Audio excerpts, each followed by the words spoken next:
तो एक बार फिर से आप सभी का स्वागत है आपके अपने YouTube चैनल समावेश भारत में। दोस्तों, जैसा आप सभी को पता है कि अभी हमारी उत्तराखंड सीरीज चल रही है, जिसके अंतर्गत हमने अभी तक 5 भागों का निर्माण किया है और उसी से आगे बढ़ते हुए आज हमारी जर्नी पहुंचती है छठे भाग पे, जिसमें हम बात करेंगे ब्रिटिश रूल का। उत्तराखंड में ब्रिटिश रूल की अगर हम बात करें तो जैसा कि हमने लास्ट वीडियो में बात की थी कि 1815 तक उत्तराखंड में गोरखाओं का शासन रहा और गोरखाओं के शासन के बाद 1815 से 1947 तक उत्तराखंड में ब्रिटिशर्स का शासन रहता है।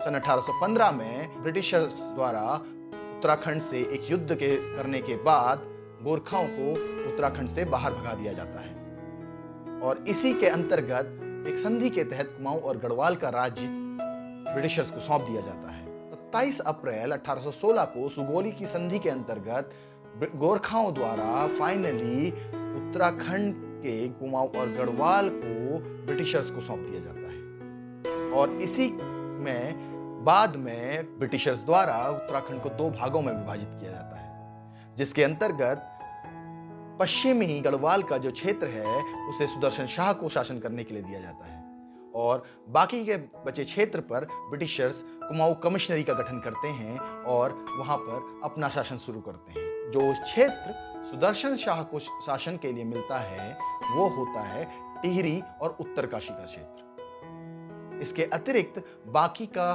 पूर्वी गढ़वाल का क्षेत्र और बाकी बचा हुआ सारा कुमाऊं ब्रिटिशर्स द्वारा शासन किया जाता है और इसे ब्रिटिशर्स कुमाऊं कमिश्नरी का नाम देते हैं और कुमाऊं कमिश्नरी पर ब्रिटिशर्स 1815 से लेकर 1947 तक शासन करते हैं। ब्रिटिशर्स द्वारा जो भी शासक कुमाऊं पर शासन करते हैं उन्हें कमिश्नर कहा जाता है।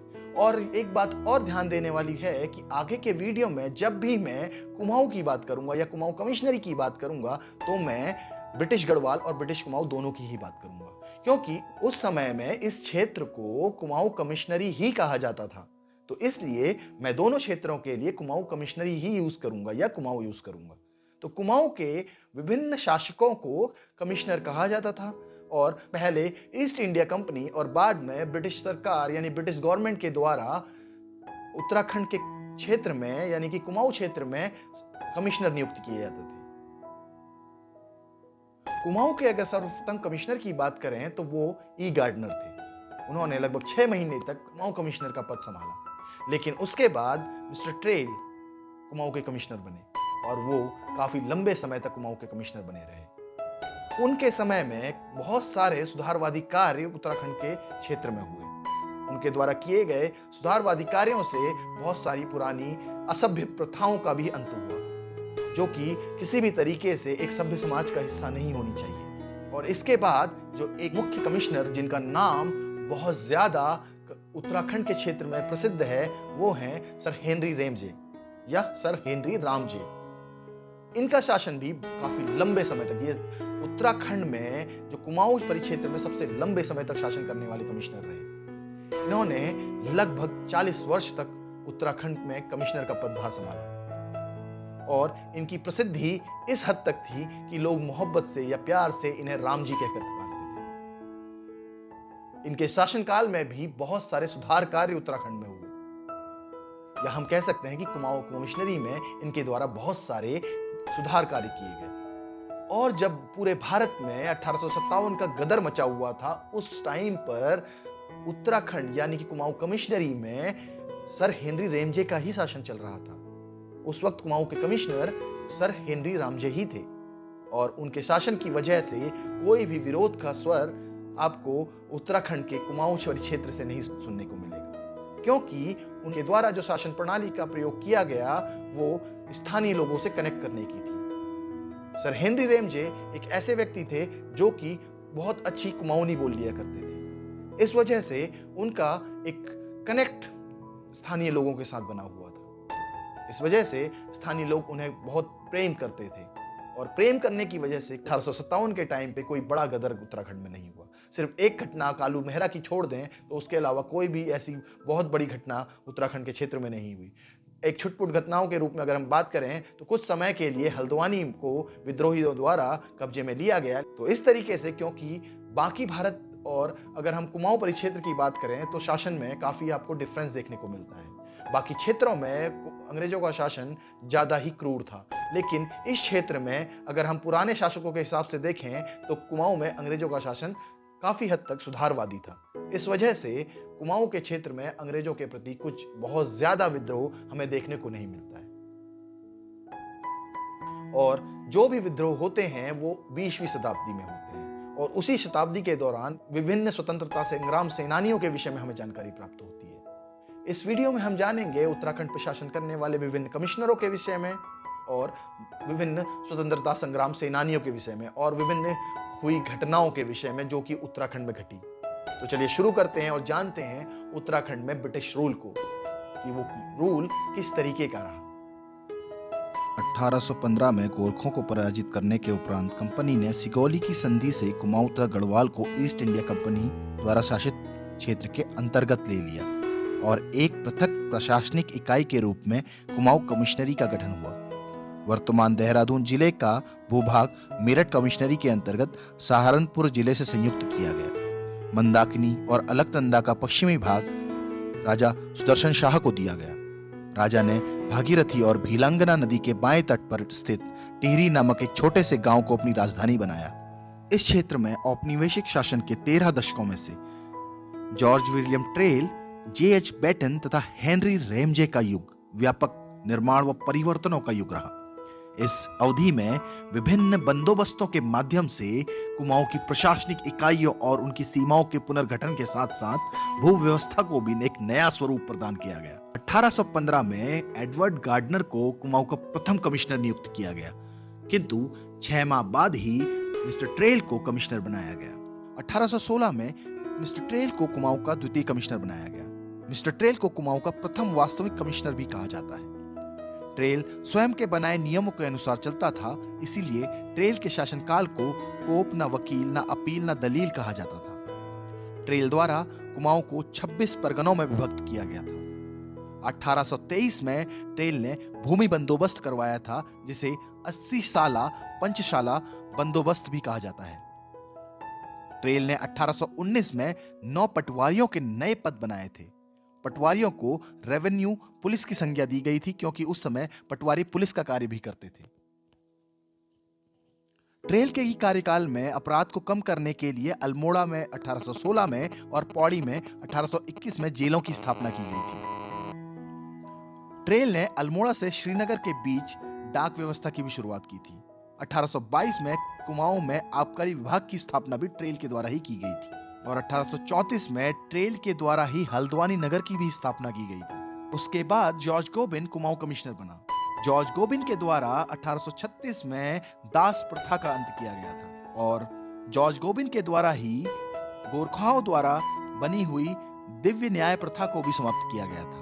1837 में जॉर्ज गोबिन ने अल्मोड़ा में थाने की स्थापना की थी। जॉर्ज गोबिन के बाद जॉर्ज थॉमस लुशिंगटन 1839 से 1847 तक कुमाऊं कमिश्नर रहता है। जॉर्ज थॉमस लुशिंगटन के शासनकाल को शून्य काल भी कहा जाता है। जॉर्ज थॉमस लुशिंगटन के टाइम ही पी बैरन ने 1841 में नैनीताल को फर्स्ट टाइम देखा था, और उसके बाद जॉर्ज थॉमस लुशिंगटन द्वारा नैनीताल का नगरीकरण किया गया था। 1842 में जॉर्ज थॉमस लुशिंगटन ने तराई जिलों का गठन किया तथा उसे कुमाऊं कमिश्नरी में शामिल किया था। 1843 में ही थॉमस लुशिंगटन ने नैनीताल में थाना बनवाया था। जॉर्ज थॉमस लुशिंगटन ही एकमात्र ऐसा कमिश्नर था जिसकी पद पर रहते हुए मृत्यु हुई थी। जॉर्ज थॉमस लुशिंगटन की समाधि आज भी नैनीताल में है। जॉर्ज थॉमस लुशिंगटन के बाद सन 1848 से सन 1856 तक जॉर्ज बैटन का काल था, और इस काल को कुमाऊं का स्वर्ण काल कहा जाता है। जॉर्ज बैटन कमिश्नर बनने से पूर्व कमिश्नर गोबिन का सहायक रहा था। जॉर्ज बैटन के समय ही 1853 में इसके सहायक स्ट्रेची द्वारा गढ़वाल के श्रीनगर में प्रथम सस्पेंशन ब्रिज का निर्माण करवाया गया था। जॉर्ज बैटन ने 8वां भूमि बंदोबस्त करवाया था, जो 20 वर्षों के लिए था, जो कुमाऊं और गढ़वाल में 1844 में लागू हुआ था। 1855 में जॉर्ज बैटन ने कुमाऊं कमिश्नरी का मुख्यालय अल्मोड़ा से नैनीताल ट्रांसफर किया था। बैटन के समय में 1852-53 के लगभग कौसानी, बेरीनाग, मेगड़ी, डुंगराकोट आदि कई स्थानों पर चाय के बगीचे स्थापित किए गए। इन बगीचों के स्वामी अंग्रेज थे। बेटन के बाद सर हेनरी रैमजे ने 1856 से 1884 तक कुमाऊं कमिश्नर के रूप में कार्य किया। यह काल सर हेनरी रामजे के नाम से जाना जाता है। कुमाऊं में जिम कॉर्बेट को छोड़कर किसी अन्य अंग्रेज ने इतनी लोकप्रियता नहीं पाई जितनी सर हेनरी रैमजे को मिली। सर हेनरी रैमजे ने प्रशासनिक करियर की शुरुआत तभी कर ली थी जब वह कुमाऊं डिवीजन के जूनियर सहायक कमिश्नर नियुक्त हुए थे और वह तब तक कार्य करते रहे जब तक सन 1884 में कुमाऊं डिवीजन के कमिश्नर पद से रिटायर नहीं हो गए। 10 फरवरी सन 1856 में रैमजे कुमाऊं कमिश्नर नियुक्त हुए, परंतु इससे पूर्व रैमजे ने सहायक तथा वरिष्ठ सहायक कमिश्नर के रूप में कुमाऊं में काम किया था। इस प्रकार रैमजे ने कुल 44 वर्षों तक कुमाऊं में कार्य किया। रैमजे लुशिंगटन कमिश्नर कुमाऊं के दामाद थे तथा तत्कालीन गवर्नर जनरल लॉर्ड डलहौजी के चचेरे भाई थे। वे कुमाऊनी में बातचीत कर लेते थे। रैमजे ने अपने रहने के लिए अल्मोड़ा, बिनसर, तराई तथा रामनगर में मकान बनवाए। रामनगर शहर भी रैमजे के द्वारा ही बसाया गया था। तराई के दलदलों को साफ करवाकर वहां पहाड़ी नदी नालों से सिंचाई के लिए कूले बनाने का कार्य भी रैमजे के समय ही हुआ था।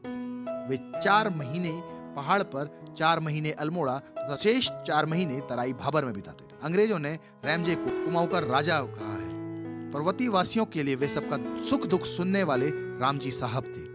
रामजे ने अपने प्रशासनिक कार्यकाल में कुमाऊं को देश के सभी क्षेत्रों के बराबर पहुंचने में सहयोग दिया। पहली काट सड़क रामनगर तथा रानीखेत को जोड़ती हुई बनाई गई। फिर सन 1884 में काठगोदाम तक रेल मार्ग बनाया गया। रामजे ने चाय उद्योग के लिए कई प्रभावी योजनाएं बनाई। रामजे ने कई सड़कों, पुलों का निर्माण करवाया, कई विद्यालयों को खुलवाया। रैमजे ने पहली बार कुमाऊं में आलू की खेती की शुरुआत करवाई। कुमाऊं कमिश्नरी में कुष्ठ रोग एक प्रचलित बीमारी थी। सन 1840 में जब रामजे अल्मोड़ा आए तो उन्होंने कुष्ठ रोगियों के लिए पूर्वी अल्मोड़ा में पत्थर के झोपड़े नुमा घर बनाने के आदेश दिए। फिर कुछ समय पश्चात रामजे की अपील पर स्थानीय लोगों की सहायता से अल्मोड़ा बस स्टैंड से 2 मील पहले कुष्ठ रोगियों का आश्रम बनाया गया। छोटी माता या खसरा भी पहाड़ पर होने वाली एक आम बीमारी थी, पर सन 1854 में डॉक्टर पियर्सन के द्वारा जब 2 नए किस्म के टीकों को लगाने के लिए वैक्सीनेटर से टीकाकरण का काम शुरू किया गया तो इसकी शुरुआत तो बेटन काल में हुई, पर सफलतापूर्वक टीकाकरण रैमजे के काल में संपन्न हुआ। अपने कार्यकाल में किए गए सुधारों के बदौलत रैमजे अविस्मरणीय रूप से प्रसिद्ध हो गए। नैनीताल का रैमजे या रामजे हॉस्पिटल और अल्मोड़ा का रैमजे इंटर कॉलेज के नामों से ही उनकी प्रसिद्धि का पता चल जाता है। रैमजे के कार्यकाल में ही सन 1857 में भारत की स्वतंत्रता का आंदोलन भी हुआ था। जिस समय मेरठ में स्वतंत्रता आंदोलन की चिंगारी सुलगी थी, कुमाऊं कमिश्नर रैमजे गढ़वाल के हिम प्रदेश के दौरे पर थे। रामजे सूचना मिलते ही बमोरी की तराई में पहुंच गए। रामपुर की ओर से आए हुए विद्रोहियों के दल ने सितंबर 1857 में वर्तमान हल्द्वानी और काठगोदाम में काफी लूटपाट मचाई। मेजर रैमजे उस वक्त मेजर थे, ने इस विद्रोह को तत्काल शांत कर दिया और 1857 का विद्रोह कुमाऊं तथा गढ़वाल पर कोई ज्यादा प्रभाव नहीं डाल पाया, जिसका कारण रैमजे का सुशासन ही माना जाता है।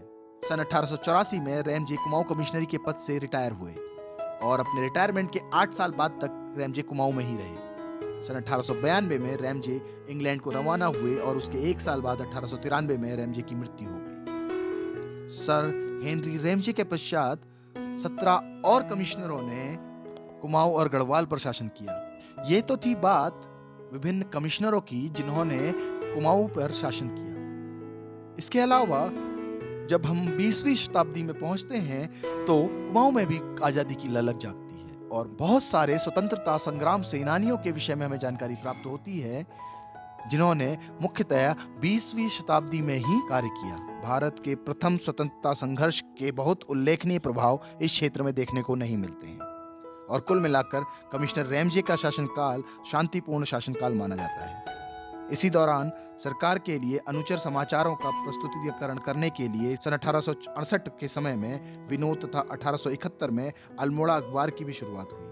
अब हम 20वीं शताब्दी की बात करें तो कांग्रेस की स्थापना के बाद 1905 में बंगाल के विभाजन के बाद अल्मोड़ा के नंदा देवी नाम के स्थान पर एक विरोध सभा हुई। इसी वर्ष कांग्रेस के बनारस अधिवेशन में उत्तराखंड से हरगोविंद पंत, मुकंदीलाल, गोविंद बल्लभ पंत, बद्री दत्त पांडे आदि युवक भी शामिल हुए। 1906 में हरिराम त्रिपाठी ने वंदे मातरम, जिसका उच्चारण ही तब देशद्रोह माना जाता था, उसका कुमाऊनी में अनुवाद किया।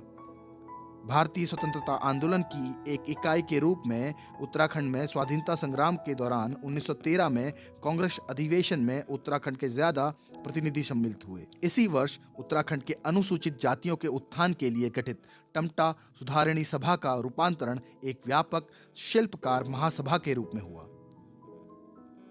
1916 के सितंबर माह में हरगोविंद पंत, गोविंद बल्लभ पंत, बद्रीदत्त पांडे, इंद्रलाल शाह, मोहन सिंह दड़मवाल, चंद्रलाल शाह, प्रेम बल्लभ पांडे, भोलादत्त पांडे, लक्ष्मीदत्त शास्त्री आदि उत्साही युवकों द्वारा कुमाऊं परिषद की स्थापना की गई, जिसका मुख्य उद्देश्य तत्कालीन उत्तराखंड की सामाजिक तथा आर्थिक समस्याओं का समाधान खोजना था। 1926 तक इस संगठन ने उत्तराखंड में स्थानीय सामान्य सुधारों की दिशा के अतिरिक्त निश्चित राजनीतिक उद्देश्य के रूप में संगठनात्मक गतिविधियां संपादित की। 1926 में कुमाऊं परिषद का कांग्रेस में विलय हो गया। 1927 में साइमन कमीशन की घोषणा के तत्काल बाद इसके विरोध में स्वर उठने लगे और जब 1928 में कमीशन देश में पहुंचा तो इसके विरोध में 29 नवंबर 1928 को जवाहरलाल नेहरू के नेतृत्व में 16 व्यक्तियों की एक टोली ने विरोध किया, जिस पर घुड़सवार पुलिस ने निर्ममतापूर्वक डंडों से प्रहार किया। जवाहरलाल नेहरू को बचाने के लिए गोविंद बल्लभ पंत पर हुए लाठी के प्रहार शारीरिक दुष्परिणाम के रूप में बहुत दिनों तक उनके साथ रहे। और इस प्रकार देश के स्वतंत्रता संग्राम सेनानियों के अथक परिश्रम से 1947 में भारत आज़ाद होता है और हमें स्वाधीनता प्राप्त होती है। तो दोस्तों, ये था इतिहास उत्तराखंड में ब्रिटिश रूल का। अब इसके अगले भाग में हम बात करेंगे उत्तराखंड के बनने की कहानी की, यानी उत्तराखंड फॉर्मेशन की कहानी।